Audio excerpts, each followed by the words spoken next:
இந்த ஹிஸ்டரி பயணம் நேயர்கள் அனைவர் மீதும் எல்லாம் வல்ல இறைவனின் அமைதியும் சமாதானமும் உண்டாவதாக. சிலுவை யுத்தத்துடைய 2வது பாகத்துல நாம இருக்கோம். முதல் பாகத்துல ஜெருசலேம் ஆப்ரஹாம் ரிலிஜன் அப்படின்னு சொல்லக்கூடிய அந்த 3 மதத்தை சேர்ந்தவர்களுக்கும் ஏன் நெருக்கமானதாக, இதயத்திற்கு அருகில் இருப்பதாக இருக்கிறது அப்படிங்கிற ஒரு அறிமுகத்தை கொடுத்துருந்தோம். அந்த பதிவை பார்க்காதவங்க நான் லிங்க் டிஸ்கிரிப்ஷன்ல கொடுக்குறேன், போய் பாருங்க. இந்த பதிவுல நாம பார்க்க போறது அந்த சிலுவை போருக்கான காரணங்கள், அதாவது மக்களை அவங்க எப்படி தயார்படுத்தினாங்க அப்படிங்கிறது தான். பதிவுக்குள்ள போகலாம்.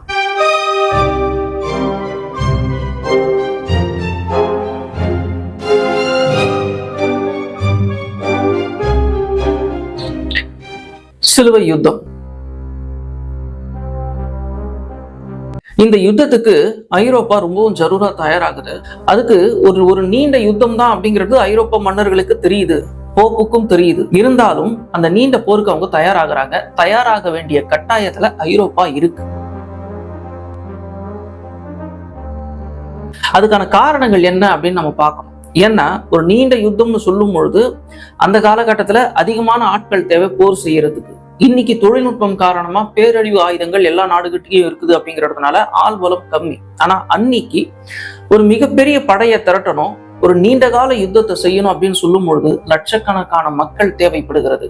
அதனால அந்த போருக்கான காரணங்களை தேடி தேடி சேகரித்தார்கள் ஐரோப்பிய மன்னர்களும் அவங்களுக்கு தலைமை தாங்கின போக்கும். அப்ப இந்த போருக்கான காரணத்தை நாம முதல்ல தெரிந்து கொள்ள வேண்டியது மிக மிக அவசியம். என்ன அப்படின்னா, ஜெருசலத்தை மையப்படுத்தி இந்த போர் துவங்குச்சு. ஆனா உண்மையான காரணம் இந்த ஜெருசலத்தை மீட்க வேண்டும் அப்படிங்கிற அந்த புனிதமான நோக்கமா அப்படின்னா அது மட்டுமே இல்லை. அரசியல், பொருளாதாரம், ஆட்சி, அதிகாரம், ஆதிக்கம், இது எல்லாம் சேர்ந்துதான் இந்த போருக்கு தயாராக வேண்டிய ஒரு நிர்பந்தத்தை ஏற்படுத்துச்சு. எப்படி இதை நாம தெரிஞ்சு கொள்றது அப்படின்னு சொன்னா, நீங்க நல்லா ஒரு விஷயத்தை கவனிச்சு பாருங்க. இந்த போர் யாருக்கும் நடந்தது அப்படின்னு நீங்க பாத்தீங்கன்னா, கிறிஸ்தவர்களுக்கும் முஸ்லிம்களுக்குமான ஒரு யுத்தம் அப்படின்னு சொல்லலாம். ஆனா நீங்க கூர்ந்து பாத்தீங்கன்னா அதுல ஒரு நுணுக்கமான வித்தியாசம் தெரியும். ஐரோப்பாவை சேர்ந்த கிறிஸ்தவர்களுக்கும் முஸ்லிம்களுக்குமான ஒரு யுத்தமாகத்தான் இந்த யுத்தம் இருக்கிறது.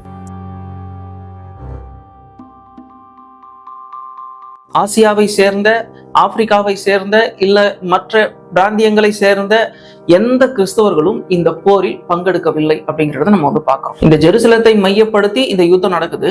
இந்த ஜெருசலம் உனக்கா எனக்கா அப்படிங்கிறது தான் இங்க ரொம்ப பெரிய ஒரு கேள்வியா பார்க்கப்படுது. அப்படிப்பட்ட ஒரு போர் துவங்குது. ஆனா யூதர்கள் இந்த போர்ல பங்கெடுக்கல. என்ன காரணம் அப்படின்னு சொன்னா, யூதர்கள் போர் செய்யக்கூடிய அளவிற்கு அன்னைக்கு வலிமையானவங்களா இல்ல. அவங்களுக்கு ஒரு நாடோ நிர்வாகமோ எதுவுமே கிடையாது. அவங்க எல்லாருமே தனித்தனியா பிரிஞ்சு கிட்டத்தட்ட ஒரு நாடோடிகளாகத்தான் அவங்க வாழ்ந்துகிட்டு இருந்தாங்க. ஆகையினால அவங்க இந்த போர்ல இறங்கி ஈடுபட்டு அவங்க மீட்கிறதுங்கிறது சாத்தியம் இல்லாத ஒரு விஷயம். அப்ப இந்த போரில் யூதர்கள் கலந்து கொள்ளவில்லை அப்படிங்கிறதையும் நம்ம பார்க்கிறோம். சரி, இந்த ஜெருசலம் மீதான அந்த யுத்தம் எப்போதுல இருந்து தொடங்குது அப்படின்னு நம்ம பார்த்தோம் அப்படின்னா, அதாவது யூதர்களுக்கு முன்னாடி அந்த இடத்துல இன்னொரு சமுதாயம் அந்த ஜெருசலத்தை மையப்படுத்தி இருக்குது. அது புனிதமானதாகத்தான் இருக்கிறது. ஆனால் இந்த இஸ்ரவேலர்களுக்கு இறைவன் வாக்களிக்கப்பட்ட பூமியாக இந்த ஜெருசலத்தை கொடுக்கிறார். அவர்கள் அதை நல்லா அனுபவிக்கிறாங்க, ஆள்றாங்க, இறைவன் சொன்னபடி பல விஷயங்களை செஞ்சு முடிக்கிறாங்க. ஆனால் ஒரு கட்டத்துக்கு மேல கிறிஸ்தவ மதம் அந்த ஜெருசலமை மையப்படுத்தி உருவாகுது. அப்ப கிறிஸ்தவ மதத்துடைய வளர்ச்சி இந்த யூதர்களுடைய ஆதிக்கத்தை, அரசியலை, பொருளாதாரத்தை மொத்தமாவே காலி பண்ணுது. ஒரு கட்டத்துல கிறிஸ்தவம் யூதர்களை அங்கிருந்து விரட்டி விட்டு அந்த ஜெருசலத்தை தன்னுடைய கட்டுப்பாட்டுக்குள்ள வச்சுக்கிட்டு இருக்கு. அப்ப கிறிஸ்தவத்துடைய துவக்கம் அப்படிங்கிறது யூதர்களுக்கு பிரச்சனையா இருக்கு. அதே மாதிரிதான் 7வது நூற்றாண்டுல இஸ்லாம் வரும்பொழுது கிறிஸ்தவர்களுக்கு ஒரு மிகப்பெரிய பிரச்சனையா உருவெடுக்குது. என்ன காரணம் அப்படின்னு நம்ம பார்த்தோம்னா, கிறிஸ்தவர்கள் கிட்ட இருந்த எல்லா நிலப்பரப்புகளும் ஒவ்வொன்றாக முஸ்லிம் நிலப்பரப்புகளாக மாறுகிறது. கிறிஸ்தவர்களுடைய பிடி அந்த நேரத்துல தளர்ந்து போச்சு. இதனால அரசியல் ரீதியா, பொருளாதார ரீதியா ஒட்டுமொத்தமாவே அவங்க வீழ்ச்சிக்குள்ளாகிறாங்க. உங்களுக்கு இன்னும் புரியுற மாதிரி சொல்லணும் அப்படின்னு சொன்னாக்கா, இன்னைக்கு ஐரோப்பாவை ஒட்டி இருக்கக்கூடிய முஸ்லிம் நாடுகள் இருக்கு பாருங்க, அது ஆப்பிரிக்க நாடுகளாக இருக்கலாம் அல்லது ஆசிய நாடுகளாக இருக்கலாம். இந்த நாடுகள் எல்லாமே ஒரு காலகட்டத்துல இஸ்லாத்திற்கு முன்பு கிறிஸ்தவ நாடுகளாகத்தான் இருந்தது. அது சிரியா, ஜோர்டான், லெபனான், பாலஸ்தீன், எகிப்து, சோமாலியா, எத்தியோப்பியா, சூடான், இன்னும் சொல்லிக்கிட்டே போலாம். அத்தனை நாடுகளுமே ஒட்டுமொத்தமா கிறிஸ்தவ நாடுகளாகத்தான் இருந்தது. போப்புக்கு கட்டுப்பட்ட ஒற்றை தலைமைக்கு கீழே இந்த நாடுகள் இருந்துகிட்டு இருந்தது. போப்புடைய அதிகாரம் அப்படிங்கிறது ஒரு உச்சபட்ச அதிகாரமா அன்னைக்கு இருந்துகிட்டு இருந்தது. அப்ப இந்த காலகட்டத்துல என்ன நடக்குது அப்படின்னு நம்ம பார்த்தோம்னா, 7வது நூற்றாண்டுல இஸ்லாம் வரும் பொழுது இந்த நாடுகள் எல்லாமே மொத்தமா இஸ்லாத்துக்கு மாறுது. இப்படி மாறும் பொழுது ஒட்டுமொத்தமா அந்த கிறிஸ்தவர்களுடைய பிடி இந்த ஏசியால இருந்தும் ஆப்பிரிக்கால இருந்தும் தளர்ந்துடுது.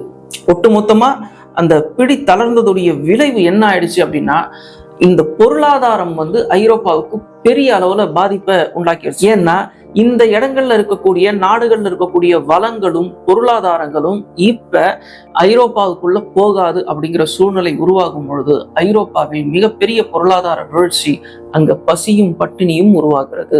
அப்ப இந்த மாதிரியான சூழ்நிலை தொடர்ந்து கொண்டே இருந்த ஒரு காலகட்டம், ஒரு 7வது நூற்றாண்டுல இருந்து ஒரு 300-350 வருஷம் வரைக்கும் கூட நிலைமை அப்படிதான் இருந்தது. இப்ப இந்த காலகட்டத்துக்கு மேல ஒரு இன்னொரு பிரச்சனையும் ஐரோப்பாவுக்குள்ள வருது. என்ன அப்படின்னா, இந்த செல்ஜுக் துருக்கியர்கள் அப்படின்னு ஒரு கூட்டம் கிளம்புது. இவங்க என்ன பண்றாங்க அப்படின்னா, பல நாடுகளையும் அவங்க வென்றெடுக்கிறாங்க. முஸ்லிம் நிலப்பரப்புகளாக வென்றெடுத்துக்கிட்டே வர்றாங்க. நான் சொல்றது கிபி 1000 சொச்சம், அதாவது அந்த ஆரம்ப காலகட்டம், 9வது நூற்றாண்டுடைய ஆரம்ப காலகட்டம். இப்ப இந்த காலகட்டத்துல செல்ஜுக் துருக்கியர்கள் இந்த பைசாந்திய பேரரசுடைய கட்டுப்பாட்டுல இருக்கக்கூடிய எல்லா இடங்களையும் அவங்க மீட்டெடுத்துக்கிட்டே வர்றாங்க. பைசாந்திய பேரரசுனா என்ன அப்படின்னா, கான்ஸ்டான்டினோபிளை மையமாக கொண்ட கிறிஸ்தவர்களுடைய அரசியல் தலைமை கொண்ட அரசு அப்படின்னு வர்ணிக்கப்படுகிறது. ஆன்மீக தலைமை போப் கிட்ட, அரசியல் தலைமை இந்த கான்ஸ்டான்டினோபிளா ஆளக்கூடிய இந்த பைசாந்திய பேரரசுக்கு. இப்ப இந்த போப்புடைய உச்சபட்ச அதிகாரம் என்ன அப்படின்னா, போப் நினைச்சா யாரையும் அரசனாக்க முடியும், யாரையும் தகுதி நீக்கம் செய்ய முடியும், யாரையும் சொர்க்கத்துக்கு போக விடாம தடுக்க முடியும். இப்படி எல்லாம் மக்கள் மேல நம்பிக்கை வச்சிருந்தாங்க. இந்த நிலையில தான் போப் இருந்துகிட்டு இருக்காரு. அவர் சொல்றதுதான் சட்டம் அப்படிங்கிற நிலையில தான் இருந்துகிட்டு இருந்தது.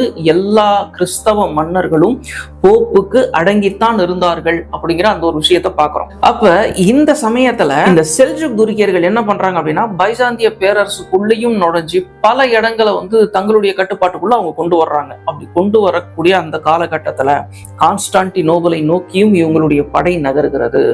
இதை பார்த்துதான் அந்த பைசாந்திய பேரரச மன்னர் பயந்துட்டார். இதுக்கு மேல விட்டாக்கா முஸ்லிம்கள் ஐரோப்பாக்குள்ளேயும் நுழைஞ்சிருவாங்க, கிறிஸ்தவத்தை காலி பண்ணிடுவாங்க, அங்கேயும் இஸ்லாம் பரவிரும் அப்படிங்கிறதுனால உடனடியா போப்பு கிட்ட போய் சரண்டர் ஆகி நாம மன்னிப்பு கேட்கணும், உடனடியா போப்பு கிட்ட உதவி கேட்கணும் அப்படின்னு ஒரு முடிவு பண்றாரு. ஏன் மன்னிப்பு கேட்கணும், ஏன் சரண்டர் ஆகணும் அப்படின்னு நினைக்கிறாருன்னா, வேற ஒண்ணும் இல்ல, இந்த பைசாந்திய பேரரசர் என்ன பண்றாருன்னா, போப்புக்கு அடங்காம இவர் தன்னிச்சுதான் ஆட்சி செய்யறாரு. பல விஷயங்கள்ல முரண்படுறாரு. போப்புடைய பேச்சு கேட்க மாட்டேங்கிறாரு. நான் தான் அரசன், நான் விரும்பினதை தான் செய்வேன் அப்படிங்கிற மாதிரி இவர் இருக்கிறதுனால இந்த போப்பு என்ன பண்றாருன்னா, சரி நீ சொன்னா கேட்க மாட்ட, அடி வாங்கினாதான் நீ வழிக்கு வருவேன்னு சொல்லிட்டு போப்பும் இவரை தண்ணி தெளிச்சு விட்டுறாரு. இந்த சூழ்நிலையில செல்ஜுக் துருக்கியர்கள் கான்ஸ்டான்டினோபிளை நோக்கி முன்னேறும் பொழுது பயந்து போன இந்த பைசாந்திய பேரரச மன்னர் உடனடியா போப்பை போய் சந்திக்கிறாரு. அது சந்திக்கிறதுக்கு அவர் போகும் பொழுது தன்னுடைய காலில் செருப்பு கூட அணியல அப்படின்னு வரலாற்று ஆய்வாளர்கள் சில பேர் சொல்றாங்க. அதுவும் பனிமலை மேல அவர் நடந்து போகும்போது கூட செருப்பு இல்லாம தான் நடந்து போனார் அப்படின்லாம் சொல்றாங்க. அது எந்த அளவுக்கு உண்மை அப்படின்னு தெரியல. ஏன் அப்படி நடந்து போனார் அப்படின்னா, போப்புக்கு நம்ம முரண்பட்டதுக்கான ஒரு பாவ பிராயச்சித்தமா இதை அவர் செஞ்சதா சொல்றாங்க. கடைசியில போப்பை போய் நேர்ல பார்த்து சரண்டர் ஆகுறாரு, என்னை மன்னிச்சிருங்கன்னு மன்னிப்பு கேட்கிறாரு. அதுக்கப்புறம் போப்பு கிட்ட உதவி கேட்கும் பொழுது போப்பு என்ன பண்றாருன்னா உதவ முடிவெடுக்கிறார். ஏன் அவர் உதவ முடிவெடுக்கிறார் அப்படின்னா, பைசாந்திய பேரரசு அரசியல் தலைமை கிறிஸ்தவர்களுக்கு, அதனால அதை விட்டு கொடுக்க கூடாது அப்படிங்கிறதுக்காக சரி நாம உங்களுக்கு உதவுறோம் அப்படின்னு ஒரு வாக்குறுதி கொடுக்கிறாரு. அப்ப இந்த சிலுவை போருக்கான காரணங்கள் இங்க இருந்துதான் துவங்குகிறது அப்படிங்கிறத நீங்க பார்க்கணும். முதல் காரணம் இந்த பைசாந்திய பேரரசன் உதவி கேட்டது. 2வது காரணம் இந்த அரசியல் தலைமைங்கிற இந்த கான்ஸ்டான்டினோபிள் முஸ்லிம்கள் கிட்ட போகாம தடுக்க வேண்டியது. 3வது காரணம் என்னவா இருக்குது அப்படின்னு நம்ம பார்த்தோம்னா, அன்றைய காலகட்டத்துல 9வது நூற்றாண்டு காலகட்டத்துல இந்த திருச்சபை 2ஆ பிளந்துருச்சு. அதாவது கிழக்கு திருச்சபை, மேற்கு திருச்சபைன்னு. இப்போ போப் இருக்காரு இல்லையா, அது மேற்கு திருச்சபையாகவும், இந்த கான்ஸ்டான்டினோபிளை மையப்படுத்தின பேரரசுக்கு உட்பட்ட அந்த திருச்சபை கிழக்கு திருச்சபையாகவும் இருந்தது. இது 1780க்கு அப்புறம் இந்த திருச்சபை ரெண்டா பிளந்துருச்சு. அப்போ போப்புக்கு சில பேர் கட்டுப்பட மாட்டேங்கிறாங்க அப்படின்னு சொல்லும் பொழுது போப் என்ன பண்றாருன்னா, இது ஒரு நல்ல வாய்ப்பா பயன்படுத்தி போர் செஞ்சோம் அப்படின்னு சொன்னாக்கா இந்த கிழக்கு திருச்சபையும் நம்மளோட ஒன்னாயிடும், மறுபடியும் அந்த ஒற்றை தலைமையை உண்டாக்கிட முடியும் அப்படின்னு போப் நினைக்கிறாரு. அப்ப இது மூணாவது காரணம். அப்போ நாலாவது காரணம் என்னவா இருக்குது அப்படின்னா பொருளாதார ரீதியான காரணங்கள். ஏன்னா இந்த வளமான பகுதிகள் எல்லாமே முஸ்லிம் நாடுகளா மாறிட்டதுனால இப்ப அவங்களுக்கு பொருளாதாரம்ங்கிறது ஒரு கேள்விக்குறியா போச்சு. இதுக்கு மேல இந்த தொழிலதிபர்கள் இருக்காங்க பாருங்க ஐரோப்பால, இவங்க முஸ்லிம் நாடுகளுக்குள்ள புகுந்து எந்த விதமான தொழிலும் அவங்களால செய்ய முடியல, எந்த விதமான பொருளையும் ஏற்றுமதி செய்ய முடியல, அப்ப லாபம் பார்க்க முடியல அப்படின்னு சொல்லும் பொழுது இந்த தொழிலதிபர்களும் போப்பை சந்திக்கிறாங்க, மன்னர்களை சந்திக்கிறாங்க. இந்த போருக்கு எங்களால முடிஞ்ச நிதிகளை கொடுக்குறோம் அப்படிங்கிறாங்க. அப்போ மறைமுகமா தொழிலதிபர்களுடைய இந்த ஆதரவும் அவர்களுடைய செல்வமும் இந்த போருக்கு கிடைக்கிறது அப்படிங்கிற அந்த ஒரு விஷயம். இப்படி பல காரணங்கள் இந்த சிலுவை போருக்கு அடுக்கிக்கிட்டே போகலாம். அப்ப சிலுவை போர் அப்படிங்கிற அந்த ஜெருசலேமை மையப்படுத்தின யுத்தத்துக்கு பின்னாடி இருக்கக்கூடிய காரணங்கள் தான் இது எல்லாமே. அப்ப மக்கள் கிட்ட கொண்டு போய் இந்த செய்திகளை கொடுத்து எப்படி மக்களை ஒன்று திரட்டுறது அப்படின்னு யோசிக்கிறாங்க. அப்ப அவங்க என்ன பண்றாங்க அப்படின்னா அவங்களுக்கு ஒரு காரணம் கிடைக்குது. என்ன காரணம் அப்படின்னா இந்த ஜெருசலேமுக்கு இந்த யாத்திரையா ஐரோப்பால இருந்து புனித யாத்திரையா கிறிஸ்தவர்கள் போவாங்க, அங்க சில நாட்கள் தங்குவாங்க, வருவாங்க. இப்படி இருந்த சூழ்நிலையில இந்த முஸ்லிம் நாடுகளுக்கு உள்ள எல்லையை தாண்டி உள்ள நுழையக்கூடிய இந்த யாத்ரீகர்கள் அந்த முஸ்லிம் நிலப்பரப்புகளை பூரா பார்த்து அப்படியே பிரமிச்சு போவாங்க. ஏன் அப்படின்னா ஒழுங்கமைப்பான நகரங்கள், சீரான சாலைகள், ஒரு நல்ல கல்வி கூடங்கள், இது போக அரசு மருத்துவமனைகள் அப்படின்னு ஒரு இன்னைக்கு யூரோப் எப்படி ஒரு சிஸ்டமேட்டிக்கா இயங்கிக்கிட்டு இருக்கோ அன்னைக்கு அந்த காலகட்டம், அந்த 9வது 10வது நூற்றாண்டு காலகட்டங்கள்ல முஸ்லிம் நாடுகளுடைய அமைப்பு இப்படித்தான் இருந்தது. அப்ப இதையெல்லாம் பார்த்து அவங்களுக்கு ரொம்பவும் ஆச்சரியப்படுறாங்க. சில பேருக்கு பொறாமை வருது. என்ன இருந்தாலும் முன்னாடி இருந்தது நம்ம நாடா தானே இது இருந்தது, நம்மளுடைய முன்னோர்கள் கிறிஸ்தவர்களா தானே இருந்தாங்க, இப்ப இவங்க தானே முஸ்லீமா மாறினாங்க, அப்ப இந்த இடத்த பூரா நம்ம மறுபடியும் பிடிக்கணும் அப்படிங்கிறது அவங்களுடைய ஒரு எண்ணமா இருந்தது. இதுல ஜெருசலேம்ல போய் தங்கி வந்தவங்கள்ல சில பேர் சில பொய்யான வதந்திகளை ஐரோப்பால பரப்புனாங்க. என்ன சொன்னாங்க அப்படின்னா, நாங்க புனித யாத்திரை போனோம், அங்க முஸ்லிம்கள் எங்களை அவமானப்படுத்தினாங்க, எங்களுடைய பணத்தை கொள்ளடிச்சிட்டாங்க, எங்களுடைய உணவுப் பொருட்களை கூட அவங்க எடுத்துட்டு போயிட்டாங்க, எங்களுடைய உடைகளை கூட அவங்க எடுத்துட்டு போயிட்டாங்க, எங்களுடைய ஆடைகளை கிழிச்சாங்க அப்படிங்கிற மாதிரியான விஷயங்களை எல்லாம் இங்க சொன்னாங்க. இதுல பல பேர் இந்த போருக்கு மக்களை தூண்டுறதுக்காக அரசால செட் பண்ணி அனுப்பின ஆட்கள் அப்படின்னு வரலாற்று ஆய்வாளர்கள் சொல்றாங்க. அப்ப இதெல்லாம் பார்க்கும்போது மக்களுக்கு ரொம்பவும் கொந்தளிப்பு வருது. அப்படிப்பட்ட ஒரு சூழ்நிலையில போப் அர்பன் என்ன பண்றாருன்னா பிரான்ஸ்ல ஒரு முதல் மாநாடு கூட்டுறாரு. 1095வது வருஷம் மென்ரின் அப்படிங்கிற ஒரு இடத்துலதான் இந்த மாநாடு கூட்டப்படுது. இந்த மாநாட்டுல இந்த போப் அர்பனுக்கு கீழே கிட்டத்தட்ட 300 பாதிரிமார்கள் கலந்துக்கிறாங்க. ஐரோப்பாவுடைய பல பகுதிகளில் இருந்து அவங்கெல்லாம் சாதாரண ஆட்கள் கிடையாது, அவங்க இடங்கள்ல மிகவும் செல்வாக்கு பெற்ற பாதிரிமார்கள். அப்படி இருக்கிற சூழ்நிலையில இந்த 300 பாதிரிமார்களும் 12,000 to 15,000 பேர் கொண்ட மிகப்பெரிய மக்கள் கூட்டமும் அந்த மாநாட்டுல கலந்துக்குது. அப்ப உணர்ச்சி பொங்க பல விஷயங்கள் பேசப்படுது. முஸ்லிம் நாடுகளுக்குள்ள நம்ம போகிறது, அந்த ஜெருசலேமை மீட்கணும் அப்படிங்கிற மாதிரியான விஷயங்கள் எல்லாம் சொல்லும் பொழுது, இது போக இந்த புனித யாத்ரீகர்கள் அங்க போயிட்டு அவமானப்படுத்தப்படுறாங்க அப்படிங்கிற அந்த விஷயத்தை எல்லாம் சொல்லும் பொழுது மிகப்பெரிய அளவில் மக்கள் கொந்தளிக்கிறாங்க. எல்லாத்துக்கும் மேல இன்னொரு விஷயம் அங்க சொல்லப்படுது. அது என்ன அப்படின்னா, இயேசு அவர்களுக்கு பிறகு 1000 வருஷம் அப்ப நிறைவடையுது. இந்த மாநாடு 1095வது வருஷம் தான் நடக்குது. அப்ப அந்த 1000 வருஷம் நிறைவடைஞ்சதுனால உலகம் முடிவுக்கு வரப்போகுது. அதாவது இந்த 2000 பிறக்கும் போது கூட சொல்லிட்டு இருந்தாங்க இல்லையா, உலகம் அழிய போகுதுன்னு. அந்த மாதிரி இந்த 1000 வருஷம் முடியும் பொழுது இந்த உலகம் அழிய போகுது, அதனால ஆண்டவருடைய வருகை சமீபத்துல இருக்கு, உடனே வரப்போறார் அவரு அப்படின்னு ஒரு நம்பிக்கை அன்னைக்கு இருந்ததுனால பல கிறிஸ்தவர்கள் யூரோப்ல என்ன பண்ணாங்கன்னா, தங்களுடைய சொத்துக்களை எல்லாம் வித்துட்டு அந்த ஜெருசலத்துல போய் தங்கறதுக்காக முயற்சிகளை செஞ்சுக்கிட்டு இருந்தாங்க. இப்ப அங்க தடையா இருக்கிறது முஸ்லிம் அரசு. அப்ப இவங்க எல்லாரும் என்ன பண்றாங்க அப்படின்னா, தங்களுடைய சொத்துக்களை வித்து வந்த செல்வங்களை இந்த படைகளுக்கு கொடுக்குறாங்க, நிதியா கொடுக்குறாங்க. அவங்களும் போய் இந்த படைகள்ல சேர்றாங்க. அப்ப ஆண்டவர் சீக்கிரம் வரப்போறார், அவர் வரும்பொழுது ஜெருசலம் நம்ம கிட்ட இருந்தாதான் அழகா அவரை நம்ம வரவேற்பு செய்ய முடியும் அப்படிங்கிற மாதிரியான விஷயங்கள்லாம் மக்கள் கிட்ட சொல்லப்படும் பொழுது மக்கள் ரொம்பவும் உணர்ச்சிகரமான ஒரு நிலைக்கு அவங்க போகிறாங்க. அப்ப ஜெருசலத்தை மீட்கணும் அப்படிங்கிறது அவங்களுக்கு ரொம்பவும் ஒரு முக்கியமான ஒரு இலக்கா மாறுது. எல்லாத்துக்கும் மேல போப் அர்பன் என்ன பண்றாருன்னா, மக்களுடைய உணர்வுகளை தூண்டும் விதமாக ஒரு விஷயத்த சொல்றாரு. என்னன்னா, அந்த ஜெருசலம் இன்னைக்கு பிசாசுகள் கையில இருக்கு, அந்த பிசாசுகள் கையில இருந்து மீட்டு நம்ம ஆண்டவர்கிட்ட கொடுக்கணும் அப்படின்னு சொல்லும் பொழுது அது அந்த மத உணர்வை மக்களிடத்துல தூண்டி விடுது. இதன் காரணமாக உடனடியாக மக்களும் போருக்கு தயாராகிறார்கள். அப்ப என்ன பண்றாங்க அப்படின்னா, இந்த 300 பாதிரிமார்களும் இந்த மாநாடு முடிஞ்சதுக்கு அப்புறம் தங்களுடைய நாடுகளுக்கு போயிட்டு அந்த சபையில தொடர்ந்து போருக்கான அழைப்புகளை மக்களுக்கு விடுக்கிறாங்க. தொடர்ந்து மக்களுடைய உணர்வுகளை தூண்டி கொண்டே இருக்கிறாங்க. இதன் காரணமாக மக்கள் பெரிய அளவில் போருக்கு தயாராகிறார்கள். இளைஞர்கள் உட்பட, அதாவது இளைஞர்கள்னா சின்ன பசங்க, ஒரு 14 வயசு 15 வயசு 16 வயசு பசங்கெல்லாம் போருக்கு வர்றாங்க. இந்த போப்பு என்ன சொல்றாரு அந்த மாநாட்டுல அப்படின்னா, இது ஒரு புனித யுத்தம், இதோடைய அடையாளமா நம்ம சிலுவையை வச்சுதான் சண்டை போட போறோம். ஒரு கையில சிலுவை இருக்கணும், அல்லது கழுத்துல ஒரு டாலரா சிலுவையை அணிஞ்சிருக்கணும். இப்படி எல்லாம் செஞ்சு நம்ம போர் செஞ்சோம் அப்படின்னு சொன்னா நமக்கு நம்மளுடைய பாவங்களை ஆண்டவர் மன்னிப்பார், நமக்கு சொர்க்கத்துல இடம் கொடுப்பார்.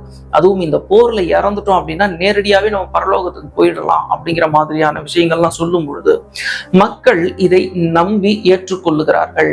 இப்படி நம்பி ஏற்றுக்கொள்ளும் பொழுது போருக்கு ஜரூராக தயாராகிறது இந்த யூரோப்ல இருக்கிற எல்லா கிறிஸ்தவ மன்னர்களும் போருக்கு தங்களுடைய படையணியை தயார் செய்து கொண்டிருக்கிறார்கள்.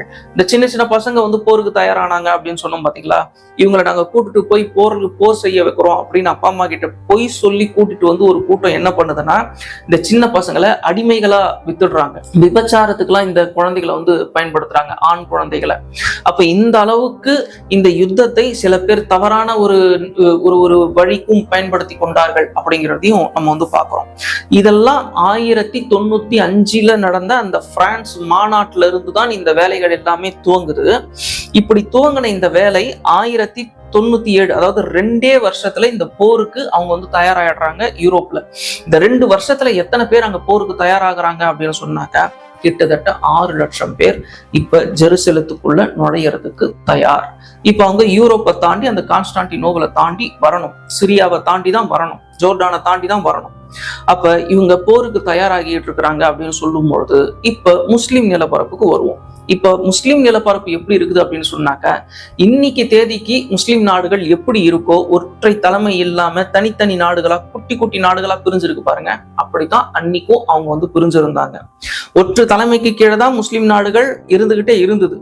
ஆனால் இந்த 9வது நூற்றாண்டுடைய மத்திய பகுதியிலிருந்து கிட்டத்தட்ட 11வது நூற்றாண்டு வரைக்கும் கூட அவங்களுக்கு ஒரு தலைமை இல்லை அப்படின்னு தான் சொல்லணும். பழங்குடி மக்களுடைய நிர்வாகத்துக்கு கீழே பல இடங்கள் செதறி போயிருக்குது. அதனால ஒற்றை தலைமை இல்லாம ஒரு மிகப்பெரிய படைபலம் இல்லாம இந்த முஸ்லிம் நிலப்பரப்புகள் இருந்துகிட்டு இருந்தது. செல்ஜுக் துருக்கியர்கள் அப்படின்னு நம்ம சொன்னோம் பாருங்க. இந்த செல்ஜுக் துருக்கியர்களை பொறுத்த வரைக்கும் இவங்க கிட்ட ஒரு பெரிய நிலப்பரப்பு இருக்கு, இவங்க கிட்ட ஒரு பெரிய படையணி இருக்குது. இருந்தாலும் ஒரு நீண்ட கால போருக்கு இவர்களால் தாக்குப்பிடிக்க முடியுமா அப்படிங்கிற ஒரு கேள்வி வருது. இவர்களால் முடியாது அப்படிங்கிற ஒரு நிலைதான் வரலாற்றில் நம்ம படிக்கும் போது தெரியுது. போருக்கு யூரோப் தயாராகிட்டு இருக்கு அப்படிங்கிற விஷயம் இந்த பக்கம் இருக்கக்கூடிய முஸ்லிம் நாடுகளுக்கு எல்லாருக்குமே தெரியும். ஆனா இவங்க கிட்ட இருக்கக்கூடிய அந்த ஒரு ஈகோன்னு சொல்லுவோம்ல, யார் தலைமை ஏத்துக்கிறது அப்படின்ற அந்த ஒரு ஈகோனால இவங்களால ஒண்ணு சேர முடியல.